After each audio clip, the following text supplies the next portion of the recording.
Welcome to episode 56. I'm Stuart McCullough, I'm the CEO of VHIA. And starting with this week's industrial roundup, and in particular with regards to community health and the medical scientists agreement, we have met with the MSEV on Thursday the 29th of March to progress bargaining for that particular agreement. There is a summary of that discussion available to community health members through the community health stream on the VHIA community app. With respect to our health service members and the Health and Allied Services Agreement, we're hosting a security review forum. It's the second of those forums with participants from the Security Review Reference Group, the HW delegates as well as department representatives. The aim of that forum is to finalise the review of the security officer classifications within the Health and Allied Services EBA. In terms of the allied health professionals, on Thursday the 29th of March, VHIA are hosting the Health Professionals SDPP-WG meeting with VAPA and DHHS. We've previously reported that there were a number of outstanding items that we were awaiting feedback from VAPA on. They've since provided that feedback and we're in the process of working through that so that we can bring that feedback to the meeting on the 29th of March. Regarding the Doctors EBA, following the outcome of the ballot for doctors in training and for medical specialists, we're in the process of finalising the lodgement and all the relevant materials to support the lodgement to the Fair Work Commission for approval of both those agreements. Once lodged, the process may take a number of weeks, potentially a couple of months, in order to go through the approval process at the Fair Work Commission. But we'll be updating members as we go along, including if we get any queries from the Commission through the VHA Community app. And with respect to the maintenance agreement, members are reminded that the ballot for the maintenance agreement commences on Wednesday the 28th of March until Friday the 6th of April. As always, all our activities are being summarised through the VHA Community app. If at any time you experience difficulties with regards to the app, please contact our office. And that's it for this week's Industrial Roundup.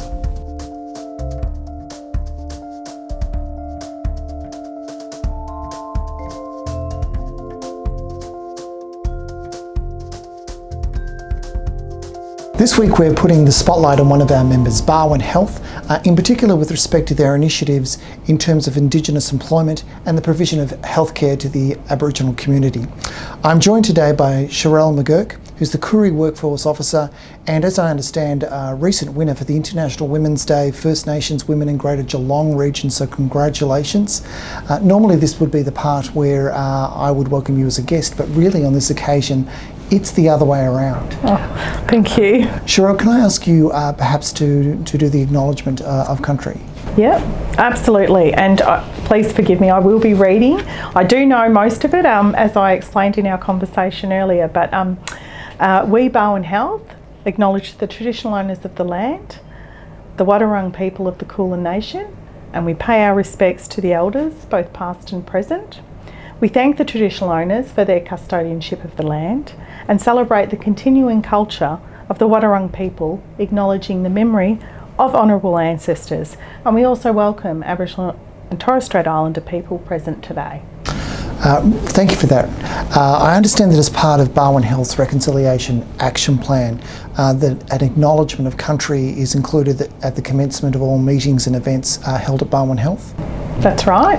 And so for those people like me who attend meetings where an acknowledgement of country is undertaken, what's the significance and importance of the acknowledgement of country? Well, it's really just paying respects and honouring that we're on Aboriginal land, and paying respects to the traditional owners, so the people who are, in this case, Wadawurrung people here on this country, that live on this country. You're paying your respects to their land, and to also, you're almost like saying thank you for allowing us to conduct our business on this land. Just in terms of, particularly for a health service, which all sorts of people visit a health service, and how it makes Aboriginal people feel when there is an acknowledgement of country. What effect does it have for people who are, for Aboriginal people when they hear an acknowledgement of country at a place like Barwon Health? Oh, look, it's so important. I think because we've now become, as in we, staff members here have become so accustomed to having an acknowledgement of country at meetings and gatherings that we hold, it's when we don't have the acknowledgement that it's very weird. Like, it's just straight away you feel that something is missing, and it is, because we've become so accustomed to it as staff members. So it's almost like someone knocking on your door and then you greet them and you say, come in, as opposed to someone just walking inside your house without even knocking. You know, it's kind of, well, it's hard to articulate, but you feel as an Aboriginal person that when someone does an acknowledgement, that they really value and respect that they're on, or, you know, that they're conducting business with you, and they're showing that respect by acknowledging you as an Aboriginal person. That's a really great description in terms of the difference between knocking on your door and asking to come in, as opposed to simply walking through into someone's house. Absolutely, and that's exactly, you know, a Western concept that most people would understand. That's exactly what it feels like. You think, oh my God, how rude, you know, to walk straight through the door without even, you know, knocking first. So I should ask, first of all, where it is we are. We're on Wadawurrung country, which is part of the Kulin Nation, and Wadawurrung country goes from here in Geelong to Colac. It goes up to Ballarat. I'm not sure the exact location of Ballarat, but it does extend to Ballarat, and then on, and I'm not very good with my bearings, but up to the Werribee River. Okay. So that's Wadawurrung country, which is part of the broader Kulin Nation. And in terms of the particular office that we're meeting here in Barwon Health, if you could just tell people which unit we're in. Okay, we're in the Aboriginal Health Unit, which is located at University Hospital in Geelong, in Ryra Street, Geelong, which is our main site of business. And in terms of the Aboriginal Health Unit, I understand that that's something that's been recently established? That's right, yeah, we're very pleased. We've just moved here in November 2017, so we haven't even had an official opening of this lovely building. We now are located all together, so it's myself as the Koorie Workforce Officer. We have our 2 Aboriginal Health Liaison Officers. We have a trainee, a Policy and Projects trainee, and we have our Manager for Policy and Projects, and we also have our Aboriginal Health Manager. Sorry, I'm not. I'm getting a bit mixed up. Not here. sure the exact title. Yeah, the exact title, but she is our overall manager of the entire unit, and we're all located in this one office now, which is fabulous. Well, so the interesting thing about that is that there's a diversity in terms of the services and roles. Absolutely. What's the thinking behind putting all those kinds of roles together in the one physical space? That's a good question. I'm thinking about it in my head. Prior to us all being located together, I was located in Workforce, so in HR, which is, you know, just down the corridor and around the corner. So not physically far away, but if you can imagine myself being in Workforce as an expert, apparently an expert in workforce matters. We all have that Aboriginal, moment. Yeah, in the Aboriginal space. Yep. And then the Aboriginal Health Liaison Officers were just located down the corridor, and then the Program Manager and the Policy and Project Officers were just here near the lifts. So if you can kind of imagine that while we don't all have the same roles, we are generally all related and, you know, dependent on each other in terms of Aboriginal health. And we were in, 3 different locations. Okay. So now what we've done is we are all, as a unit, amalgamated into the one office. And I think just in terms of what we do and the way we operate and the way we do interlink with each other, I think it's fantastic to have us all in the one office. I must admit, I was a bit sceptic, thinking, oh my God, I'm leaving Workforce, and, you know, best move that's ever been made. Okay, so they're a bit synchronous and getting everything working as effectively as possible. Absolutely, because we do rely on each other for different things, you know, as opposed to like, you know, policy and projects. They can ask a policy question and, you know, ask me, okay, well, can you tell me who I need to speak with in Workforce, or is this something you can help me with? I can say absolutely, rather than send an email. They've just got to turn around and ask me the question, you know. And look, physical location really shouldn't make a difference to the way you conduct a business, but in terms of the fact that we are Aboriginal people working in an organisation where we are dependent on each other for various things, it makes sense to have us all in the one office. So today I'd like to find out a bit more about what Barwon Health has been doing and its experiences so far in terms of delivering healthcare and to Aboriginal people, including culturally appropriate healthcare, the role of cultural awareness within an organisation like Barwon Health, and employment in particular. So if I could, just in terms of that issue of primary objectives in terms of delivering care to Aboriginal communities, are there particular priorities that Barwon Health has in that respect? Yeah, there are a few priorities that I'm aware of. So at the moment, well, one of the biggest things with Aboriginal health is access. Aboriginal people accessing a mainstream healthcare organisation. So that's probably perhaps the biggest factor in why we have the Aboriginal Health Liaison Officers and the Aboriginal Health Unit is, you know, people in this community know that we're here, and that is, I mean, it's not the only thing that makes people want to come here, like Aboriginal people come here, but what it does is it does assist. You know, people know that we're here and that we work here, and they know that if they come here that they're going to be looked after, but they're also going to have access to the Aboriginal Health Liaison Officers. So they will still get a good quality of care, but they have the additional aspect of having an Aboriginal Health Liaison Officer come and visit them. You know, additional to the care that they are provided by, say, you know, your nurse and your doctor and your specialists.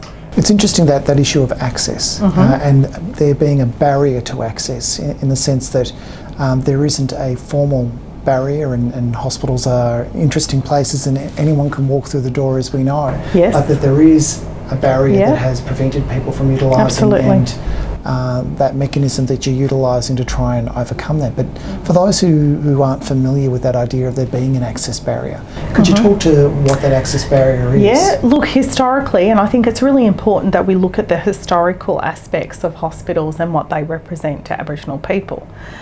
Hospitals in an historical context were a place where you went to either die or give birth to your children and they get taken away.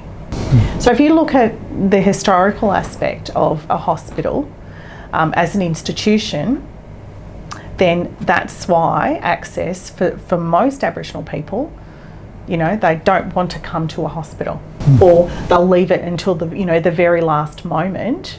You know, sometimes in terms of their health being at its worst, and then, you know, access a hospital. So we, as a health organisation, obviously would like to, and we are breaking down that barrier. But obviously, as you can imagine, it's not an easy fix, and it does take time. And so, you know, staff members like we have, but also something as simple as having an acknowledgement of country, having artwork around the place. I'm not sure if you, in the corridors, you've seen that there's some Aboriginal artwork at various locations. We have Wathaurong glass around, you know, all those little, and I say little because they are little pieces and little pockets, but what they do together is assist with making Aboriginal people feel safe to want to come and use our service. It's interesting in terms of a reference to time, but it's also actually a dedication to resource. Absolutely. So just in terms of the kind of population, the Aboriginal population that might use or utilise Barwon Health, Reid, I think that there was a population of around 2,500. That's right. Yep. But a significant proportion of that population was under 30. Yes. Our greatest number of the greatest age group of population, I think, was aged between, I think it was 16 and 28. Or 14 and 28, something similar to that. So the largest number of the Aboriginal population in this region is aged between those two ages of 16 and, you know, about 28, 16 and 30. While we're talking about the population, I think it's important to note that our smallest population is, you know, Aboriginal people over 65, which is where we talk about life expectancy and the inequality in health, with regards to life expectancy. So I think something like 25% of our population, and I'm talking on a national level, I'm not talking, right this here region. and right now in this region, but on a national level, where Aboriginal people over 65, about 27% of the population. So if you look at it in that context, even if I did bring it back to this region, in this community, we would have maybe 3, maybe 5 Aboriginal people in this community of nearly, 2,500 people that would be over 65. Wow. Yeah. Okay. So bringing it back to that issue of access, and then the way of achieving comfort and confidence to access, and the importance of partnerships and relationships with other entities. I'd like to ask, just in terms of the relationship between Barwon Health and Wathaurong. Yeah. First of all, for those people who aren't familiar with Wathaurong, you're uniquely placed to describe what Wathaurong is. Yes. Could you tell people what Wathaurong is? Yes, Wathaurong Aboriginal Cooperative is our community service organisation here in Geelong. So we have the actual cooperative, as it's called, which has a health service aligned to it as well. So it offers health, justice, it offers community services, family services, education services, so a range of services. And we also have a traditional owner group who provide the cultural aspect, so your welcome to countries and your smoking ceremonies. And so Wathaurong Aboriginal Cooperative is a 40-year-old organisation, and they, as you said, I am a bit well placed in that I'm currently chair of that organisation. So I don't have day-to-day operational knowledge and aspects of the organisation. I'm actually chair of the board, and so the board directs the CEO. So just in terms of the connection between Barwon Health and Wathaurong, I understand that it's far more than just a connection in terms of goodwill. Oh, but absolutely not. There's something Long-standing. far more formal than that, a memorandum of understanding? Yep, that's right. There is a memorandum of understanding, and that has been in place for, I think, at least 10 years. And what happens with that what has happened with that memorandum of understanding is that there is, with the Wathaurong Aboriginal Health Service, when that was created, with the relationship that Wathaurong and Barwon Health had, they discussed what that memorandum of understanding would look like, and it was based on mutual respect and understanding of the needs of this community and servicing the needs of this community in terms of health. So originally it started with, I think, about 3 or 4 different services, and as time has transpired, that those services, those outreach services, have increased. So, I think in the start, like I said, it might have been doctors and some nurses working, so they're Barwon Health people, but they work at the Wathaurong Health Service. That has now, progressed and increased to endocrinology. It's increased to mental health professionals, registrars. It's including paediatrics. So over time, what has happened is the community have said, these are the services we need. What Wathaurong Health Service have then done is come to, spoken to, negotiated with Barwon Health and said, we'd like to include these services as part of the Memorandum of Understanding. So as far as I'm aware, I believe the Memorandum of Understanding has been upgraded, and it's developed over time. It has developed over time. Okay. So the original one was signed, and then I think, certainly in the time that I've been here, I've seen another signing with additional services that the community have requested, where there has been a need, and Barwon Health have said, yep, we'll agree to that, and revise the Memorandum of Understanding. So it's very driven by what the health needs are of this community. In terms of other documents, I understand there's also the Barwon Health has a reconciliation action plan. Yeah. What is a reconciliation action plan? Reconciliation Action Plan is a document, much like a Memorandum of Understanding, and what it is it's an organisation, in this case Barwon Health. So it's it was a collaborative effort actually between Barwon Health employing an Aboriginal consultant, a local Aboriginal consultant, to consult with people to talk about, or people, organisations, people in working in the space, to talk about what the wish list is that Barwon Health would like to achieve. So it looks at 3 key areas: relationships, respect and opportunities. And so it's an action plan that looks at what this organisation can do to increase their awareness of, and also look at how they can work better with Aboriginal people. So in terms of those items, relationships, respect and opportunity, in terms of respect and the role of cultural awareness for a place like Barwon Health, what role does cultural awareness play for an organisation of this size? Yeah, again, a really good question. Cultural awareness is really important. It's crucial when you're talking about a specific group of people. In this instance, we're talking about Aboriginal and Torres Strait Islander people. So cultural awareness in terms of not just from a staffing perspective, but also from a patient perspective. And we already kind of touched on that when we talked about culturally appropriate care. So I think it's really important that we understand that in order to service the community that we serve, in this case, again, I'll refer to the Aboriginal community, but this could be so for any other disadvantaged group. It's important to understand the cultural aspects that might go along with that. And also understand, something like we're on Wadawurrung country. So, something as basic as that, something like the welcome to country and an acknowledgement of country and how important that is.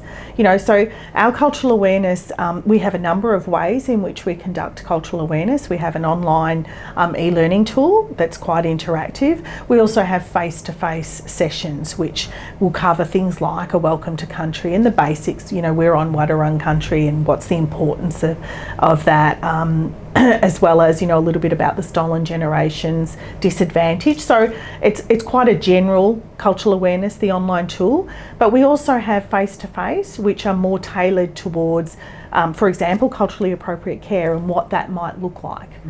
As well as mentioning our Aboriginal Health Unit and what we do as a team, as well as talking about the Aboriginal Health Liaison Officers and their role and how they can assist. The interesting thing about those is that those are all things that involve the whole of the organisation rather than just part of it. Understand that the Reconciliation Action Plan also identifies 4 culturally significant events that people can participate in those, such as during NAIDOC week, is that correct? Yeah, that's right. And that involves really anyone? Absolutely. All of our events involve, and it's an open invitation. Obviously you can imagine there is no way we're going to get 6,500 staff at any of our events at the one time, because obviously we wouldn't be able to be open for business. But it would disturb the catering. Yes. But our invitations are to the entire staff, because the important thing with our 4 events, and I will just mention those 4 events because they are, and I mean, look, I think it's important to remember that it's not just 4 events throughout the year. There is so much more to Aboriginal culture and community and reconciliation than those 4 events. But what we tried to do was we tried to look at the Aboriginal calendar over the year, and of those, what are because obviously, like I said, we can't have everyone off doing not just Aboriginal business, but all of that business throughout an entire, calendar year. So what we did is we looked at the Aboriginal calendar of significant dates, and we agreed as a group, Aboriginal and non-Aboriginal staff, that we would host, so our first event is always the National Apology in February. So we just had that a month ago. We're coming up to next Thursday, the 3rd Thursday in March, which is National Close the Gap Day, and obviously that's crucial because it's to do with health.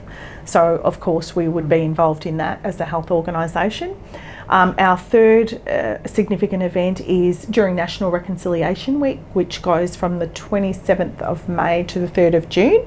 And there are a number of significant dates within that week. So we usually host one event during that week.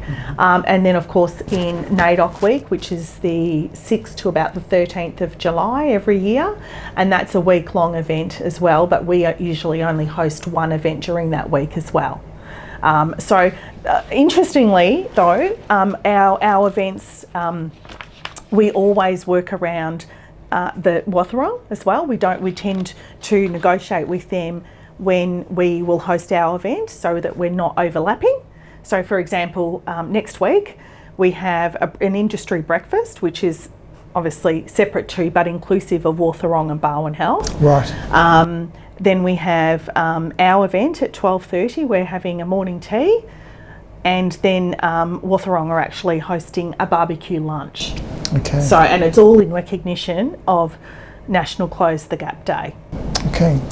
In the context of that Reconciliation Action Plan, you also referred to opportunity, which probably neatly brings us to employment. Yeah. And I just wanted to understand a little bit about what Barwon Health's journey has been with respect to Aboriginal employment. Okay. Well, that's something I can quite easily talk about because obviously that's what I do here as the Koorie Workforce Officer.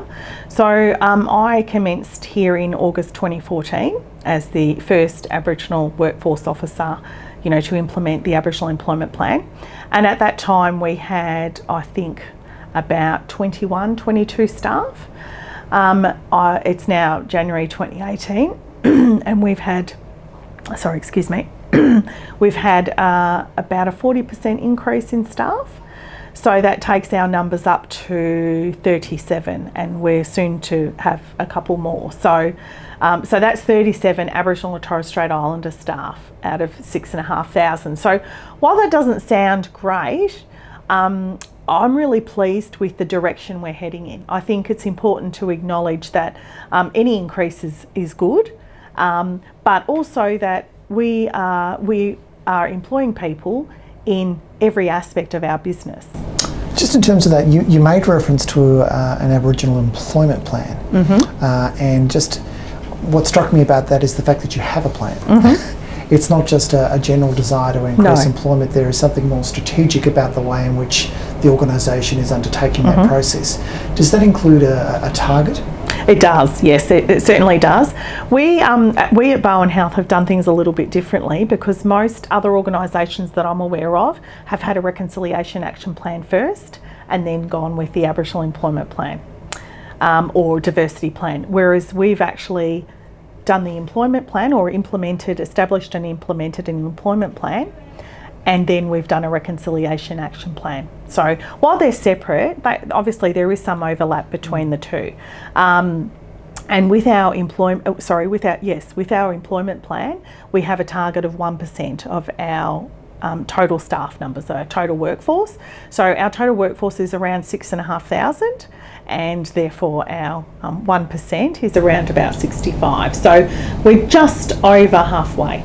Just over halfway to meeting our target. But by the same token, you've had a 35 to 40% increase over the last sort of 3 or 4 years. 3 and a bit years, yeah. And yeah, within that, we have, you know, speech pathologist, we have an occupational therapist, we have physiotherapist, we have, I'm just thinking, a doctor. We do have a doctor. We have a lot of nurses. Well, you did make a comment about the fact that within that group that they represent, it's across all parts of the organisation. So you're not just collecting numbers, it's about much more than just the numbers. Oh, absolutely. And you know, I stand by the fact that while I do acknowledge we've not achieved our target, we have great capacity in terms of a broad section of our workforce, as opposed to, you know, I mean, I think that you could say, yeah, we've reached our target of, you know, 1%. We have 35 trainees and, you know, 2 cooks. And I'm not belittling, you know, those workers in any organisation. But what I'm saying is we need to recognise that Aboriginal people have the ability to be doctors, to be nurses, to be physiotherapists, to be speech pathologists. I think that we need to recognise that, especially in this day and age. You know, and that's all I'm saying about, you know, because we do need cleaners, we do need, you know, baristas, and we do need people to serve food, but Aboriginal people, it's not just about that for Aboriginal people. It's about working in both clinical and non-clinical areas right across the organisation. So it's about ensuring that there's not a limitation. Oh, absolutely. You made reference to doctors before. Yes. I understand that Barwon Health we have a doctor. has an Aboriginal doctor. Yes, we do. When did that occur? Dr. Carol started with us in January of last year, so January 2017. And she has been with us for just over 12 months. So she's completed her intern year and she's now on her second year. I think at this stage, and I'm not au fait with the whole doctor setup, but I believe this second year is more about her specialising in a particular area.